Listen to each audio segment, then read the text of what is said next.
Ok les gars, je suis de retour, trade recap du 24. Aujourd'hui j'ai pris une petite loose sur la session de Londres et une session, une win je veux dire, sur la session new-yorkaise. Déjà les gars je vous mens pas, ça fait longtemps que j'ai pas fait de vidéo, la semaine dernière j'ai pas du tout fait de vidéo, tout simplement parce que je voulais pas faire de vidéo, ça j'avais vraiment trop la flemme et j'avais envie juste de pas faire de vidéo, c'est tout. Je n'ai qu'une excuse les frères. Et en fait... la semaine dernière, c'était une très très mauvaise semaine, les gars.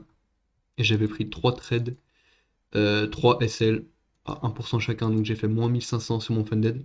Il me restait plus qu'un trade. Et là aujourd'hui, j'ai repris 500. Enfin, quasiment 500, je suis à 400, donc en gros, je suis à moins 1100 sur le funded. En gros, je suis quasiment genre à moins 2%, un tout petit peu plus de moins 2%. Donc ça va, tu vois, je peux rattraper. Parce que maintenant, tu sais, enfin, le temps que je rattrape, je vais trader qu'avec. Attends, je vais peut-être baisser un peu le son. Je vais trader qu'avec 0,5%. Tout simplement parce que ça me fait 4 trades à 2, non, à 0,5% au lieu de 4 trades, non, au lieu de 2 trades. Putain, j'arrive pas à parler. Au lieu de 2 trades à 1%. Donc voilà, pour ça je vais faire ça. Et après, dès que je suis break-even, bah, je trade avec 1%. Mais tout simplement, en fait, les trades que j'ai pris la semaine dernière, ils étaient bien. C'était des exécutions, ça va, tu vois. C'était des exécutions ok. Euh, mais le truc, c'est que le price action était ignoble. Genre vraiment, c'était hardcore la semaine dernière. Et même aujourd'hui, en vrai, j'ai pris une win, mais le price action pue la merde. Mais la semaine dernière, c'était vraiment chaud. En fait, la volatilité du marché, c'était abusé. Genre vraiment, je mettais mon stop loss normal. Ça montait, ça faisait bam bam. Genre ça montait d'un coup, ça redescendait d'un coup. Ça faisait des trucs de fou malade. Et du coup, voilà, j'ai perdu 3%. Je vous mens pas, frère, j'ai eu un coup au moral de baiser. Tout simplement parce que les gars, j'ai galéré pendant tellement de temps pour arriver au Funded et là je me suis dit putain, imagine je le perds, c'est chaud quoi. Du coup là, ce week-end, j'ai backtesté de fou et en fait je me suis rendu compte que la session de Londres, ça fait les mouvements que j'aimerais que ça fasse sur la session new-yorkaise, juste avec moins de volatilité, donc ça les fait en plus gros time frame. Du coup j'ai pris une exécution parfaite ce matin sur l'MIS. Voilà, l'exécution était vraiment, vraiment, vraiment parfaite. Et je vais la montrer vite fait. En gros, on avait sweep tout un tas de liquidités par là-bas. Vraiment énormément de liquidités. Et là, on a break la structure juste là. On avait un fair value up. Non, je crois que c'était sur le Nasdaq que j'ai pris. Non, non, c'était sur le S&P. Tac, donc on avait break la structure. En gros, on avait ces fair value up là. Mais pour moi, je voulais qu'on vienne chercher ça et ça. Parce que regardez, c'est quoi ce bordel? Il y a, frère. L'opening gap de la semaine, c'est abusé. Le graphique, il est parti hors de mon écran. Du coup, pour moi, c'était genre vraiment obligé qu'on revienne chercher des ordres qu'il y avait là-dedans. Enfin, en gros, mettre des ordres là-dedans, parce qu'il n'y a pas d'ordre du coup. Mais on n'a pas du tout fait ça. Tout simplement, ce que j'avais vu, du coup, on avait break of structure juste là, en 5 minutes. On avait un fair value juste là, en 5 minutes. Putain, pourquoi ça prend pas? Juste là, tac. Et un deuxième, juste là, qui avait été retest parfaitement, juste là, tac. À partir de ce moment-là, genre vraiment les gars, j'ai attendu longtemps pour qu'il y ait un très très bon setup, hein, je vous mens pas. J'ai attendu vraiment longtemps. À partir de là, du coup, j'ai regardé juste une break of structure. Donc je suis rentré comme ça.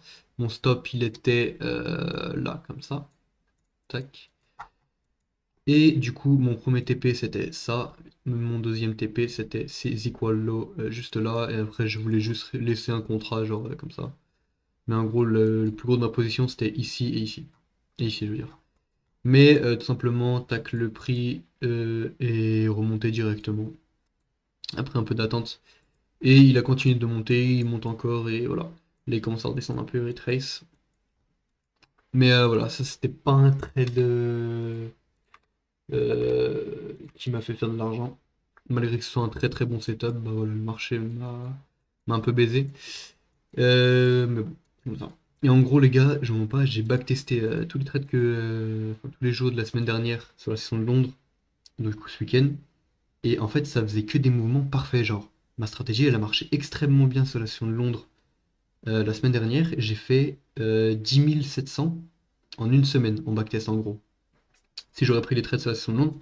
Bon, c'est pas réel du coup, mais c'est en backtest. Mais en gros, j'aurais fait genre ouais, 10 000 balles en gros la semaine dernière, donc c'est énorme. C'est pour ça que j'ai pris la décision de me lever à 7 heures du mat tous les jours maintenant, au lieu de 9 heures, et de regarder pour trader la session de long. Et d'attendre un seul setup qui soit vraiment parfait, avec des time frames beaucoup plus hauts. Voilà. Pour ça que j'ai attendu vraiment longtemps avant de prendre un setup et pas faire de la merde. Mais bon, je me suis quand même fait niquer à cause du marché. Du coup, on va passer au trade que j'ai fait aujourd'hui. Ce qu'on avait, tac, c'est qu'on avait en 1 heure, on avait ce haut-là, et on avait l'opening gap de je sais plus quand, genre du début du mois en mode un peu. On avait un gros gap juste là sur le S&P et sur le Nasdaq. Et en gros, du coup, moi je voulais que ça remonte comme ça et qu'ensuite on redescende comme ça. Parce que je pense que dans la semaine, on va forcément aller chercher ça. Peut-être pas cette semaine, mais peut-être la semaine prochaine, mais je pense qu'on va aller chercher des ordres dans ce truc-là. Donc pour moi, je voulais que ça monte jusque là, que ça remplisse des ordres là-dedans et qu'on redescende. C'est exactement ce qu'on a fait. Tout simplement, ce que j'ai vu, c'était quoi? Boum. Donc, on sweep cette liquidité-là, sur le S&P, on sweep celle-là, celle-là. On revient dans cet order block, plus dans ce variable juste là en 15 minutes. Sur le S&P, on est direct monté, donc je me suis orienté sur le Nasdaq. À partir de là, boum, je me suis mis en 1 minute. J'ai vraiment attendu qu'on ait vraiment un bon setup. Je vois pas parce que je voulais pas prendre un setup de merde. Et voilà, ça a bien marché. Donc je suis content, j'ai bien attendu mes setups. Et en gros, du coup, ce que j'ai vu, tac, on avait les news. D'ailleurs, je sais pas pourquoi, les gars, je sais pas, ça fait des trucs de fou là. Je sais pas, genre mon graphique top step, il avait bugué et tout, je sais pas, ça faisait des trucs de fou. Mais bref, donc on avait l'order block juste là. Tac. Le prix est retourné dans l'order block, plus il est retourné dans ce fair value up là. Je crois que même qu'il a inversé le fair value up. Ouais, il a inversé le fair value up, mais par contre, il est retourné dans l'order block. Et à partir de là, ce que j'ai vu, tac, c'est on break la structure, plus on inverse ce petit fair value up juste là. Et du coup, moi, je suis rentré tout simplement sur ça. Ce qui est chiant, c'est que Top Step, ils m'ont rempli un peu mal, du coup. Mais pourquoi je pense que ça marche pas. Du coup, j'ai été rempli genre par là, au lieu de là. En gros, j'aurais été rempli là comme ça. Donc, boum, je rentre comme ça. Mon premier TP, je vous vois pas, les gars. Il était juste là. Tac. Donc, j'ai pris des positions ici. J'ai pris d'autres positions juste là. Et je me suis mis break-even. Et en fait, je me suis fait niquer break-even. Tout simplement parce que, au lieu de le mettre ici, mon break-even, je savais que, regardez, sur le S&P, on était déjà rentré dans l'opening gap, alors que le Nasdaq, non. Plus, je crois qu'il y avait une SMT divergence quelque part. Il y a moyen. Ouais, voilà. De ce haut-là à ce haut-là. Et de ce haut-là à ce haut-là. Donc, je me suis dit, ok, je vais sécuriser ma position. Je vais mettre mon stop en dessous de ce lot-là. Donc, en gros, il était genre. En gros, il était comme ça, quoi. Et je me suis fait arrêter. En finale, le prix serait bien remonté de mon TP. Mon TP, c'était un high qui était dans l'opening gap. Et du coup, j'ai fait 400 sur ce trade. Du coup, je suis à moins 1100 sur le funded, les gars. C'est pour ça que je vais faire moins de trade recap, tout simplement parce que je vais prendre moins de trades. Parce que je vais prendre que des trades très genre setup A+++, pour vraiment sécuriser mes positions et être voilà, au max sécurisé. Et que je remonte à break-even. Ensuite, je reprendrai un rythme normal avec des setups toujours A+. Mais par exemple, si un price action un petit peu plus mauvais, ça me dérangerait pas, même si enfin, vous avez capté quoi. Genre je serais plus en mode à risque quoi. Mais bon voilà les gars, je suis content de ce trade, il est pas mal. Qu'est-ce que je peux dire d'autre les gars? C'est tout, hein. Je vous mens pas, là, la semaine dernière c'était chaud pour moi mentalement. Parce que je voulais vraiment pas perdre le Funded et je, vous mens pas, je pétais mon crâne de me dire que j'allais perdre le Funded alors que j'ai tryhard tellement longtemps. Du coup là j'étais un peu putain, genre c'est chaud quoi. C'est chaud. Mais j'étais pas en mode, enfin comment dire, genre j'ai pas mal tradé quoi.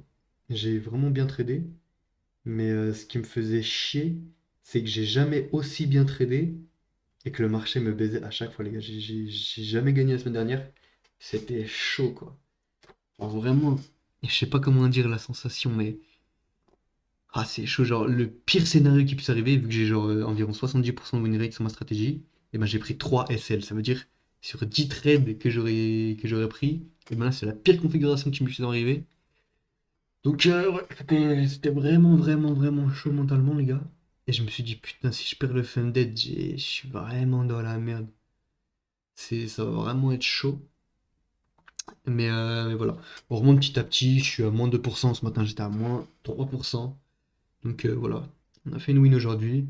Demain, je vais essayer de faire une win. Je sais pas s'il y a des news demain, je crois pas qu'il y ait beaucoup de news. S'il y a 15 heures, il y a quand même des news. Je pense que je vais attendre les news, je vous mens pas. À mon avis, je vais attendre les news. Si je trade pas pendant la session de Londres. Parce que oui, si je gagne un trade pendant la session de Londres, je vais pas trader pendant la session de New York. Je vais regarder les graphiques, mais je vais pas trader pendant la session de New York. Et si je prends pas de trade sur la session de Londres, et ben je traderai la session de New York. Mercredi, c'est bon, je peux trader. Jeudi, c'est bon, j'attendrai les news. Et vendredi aussi, j'attendrai les news. Et voilà, les gars, hein, je vous pas, c'était ce que j'avais à dire. Voilà, c'était le trade recap. Et voilà. Commentez, abonnez-vous, likez. Et puis on se revoit, je sais pas quand, pour un nouveau trade recap. Les gars.